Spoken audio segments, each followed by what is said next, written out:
Introduction. अस्सलाम वालेकुम students, आज का हमारा टॉपिक है मैट्रिसेस। नेट यानी नस्ट एंट्री टेस्ट के हवाले से ये एक बहुत ही इम्पोर्टेंट और हाईली स्कोरिंग टॉपिक है। आज की इस वीडियो में हम इसकी डेफिनेशंस, टाइप्स और सबसे ज़रूरी प्रॉपर्टीज़ को विजुअल एग्जाम्पल्स के साथ क्लियर करेंगे। तो चलें बिना टाइम वेस्ट किए इसको अच्छे से देखते हैं। Historical background. सबसे पहले थोड़ा हिस्टोरिकल बैकग्राउंड देखते हैं। मैट्रिक्स का वर्ड मैथ की दुनिया में सबसे पहले 1850 में जेम्स जोसेफ सिल्वेस्टर ने यूज़ किया था ताकि नंबर्स के इस बॉक्स लाइक अरेंजमेंट को एक्सप्लेन कर सके।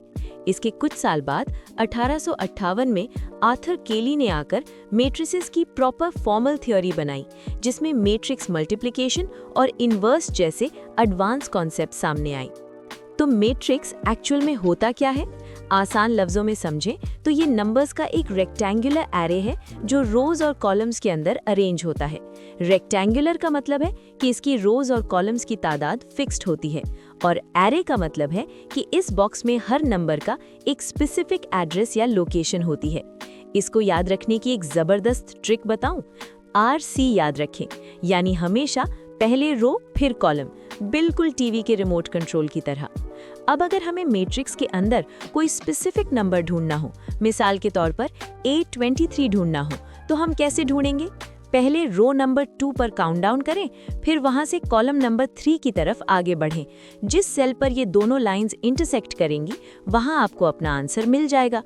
एक इम्पॉर्टेंट नोट पॉइंट याद रखिएगा कि AIJ और AJI सेम पोजीशन नहीं होती, ये दोनों बिल्कुल अलग हैं।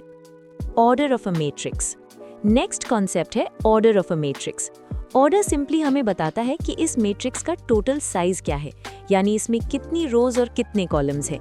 जैसे इस मैट्रिक्स में 2 रोज हैं और 3 कॉलम्स हैं, तो इसका ऑर्डर बन गया 2/3। हमेशा रोज को पहले लिखना है और कॉलम्स को बाद में, इसीलिए 2/3 और 3/2 दो बिल्कुल अलग मैट्रिसेस काउंट होते हैं। रो, कॉलम और स्क्वायर मैट्रिसेस।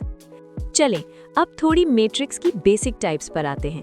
अगर किसी मैट्रिक्स को श्रिंक करके ऐसा बना दिया जाए कि उसमें सिर्फ और सिर्फ एक ही रो बचे, बेशक कॉलम्स जितने मर्जी हों, तो उसे हम रो मैट्रिक्स कहते हैं। और इसके बिल्कुल ऑपोजिट, अगर मैट्रिक्स में सिर्फ एक कॉलम हो तो वो कॉलम मैट्रिक्स कहलाता है। ये पॉइंट नेट के लिए बहुत ज़रूरी है। अगर एक मैट्रिक्स की रोज और कॉलम्स की तादाद बिल्कुल बराबर हो, यानी m = n, तो वो स्क्वायर मैट्रिक्स होता है।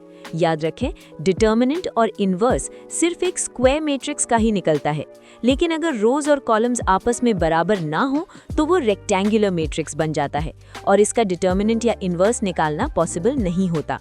प्रिंसिपल डायगोनल और ट्रेस। किसी भी स्क्वायर मैट्रिक्स के अंदर टॉप लेफ्ट कॉर्नर से लेकर बॉटम राइट कॉर्नर तक आने वाले एलिमेंट्स को हम प्रिंसिपल डायगोनल कहते हैं। अगर आप इन डायगोनल एलिमेंट्स को आपस में प्लस कर लें तो जो टोटल आंसर आता है उसे मैट्रिक्स का ट्रेस कहते हैं। नेट एग्जाम में अक्सर ट्रेस निकालने का शॉर्ट MCQ जरूर आता है, तो इसको भूलना नहीं है। नल, स्केलर और आइडेंटिटी मैट्रिक्स। अब इन 3 टाइप्स को एक चेन की तरह समझें। अगर मैट्रिक्स के सारे एलिमेंट्स 0 हैं तो वो नल मैट्रिक्स है।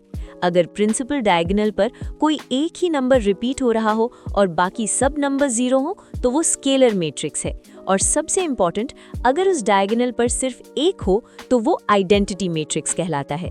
ये सिंपल मैथ में नंबर 1 की तरह काम करता है, यानी किसी भी मैट्रिक्स A को जब हम I से मल्टीप्लाई करते हैं तो आंसर वापस A ही आता है।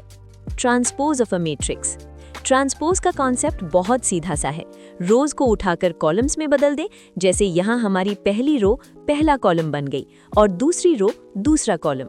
अगर पहले ऑर्डर 3/2 था तो ट्रांसपोज लेने के बाद ऑर्डर उल्टा होकर 2/3 हो जाएगा। इसकी प्रॉपर्टीज नेट में बहुत टेस्ट होती हैं, स्पेशली इसकी रिवर्सल प्रॉपर्टी। AB का होल ट्रांसपोज बराबर होता है B transpose multiplied by A transpose के। इस ऑर्डर रिवर्सल को आपने लाजमी माइंड में रखना है। समरी।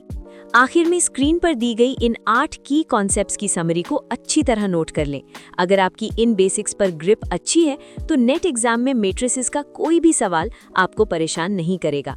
इनको अपने पास नोट डाउन करें और इनकी प्रैक्टिस करें।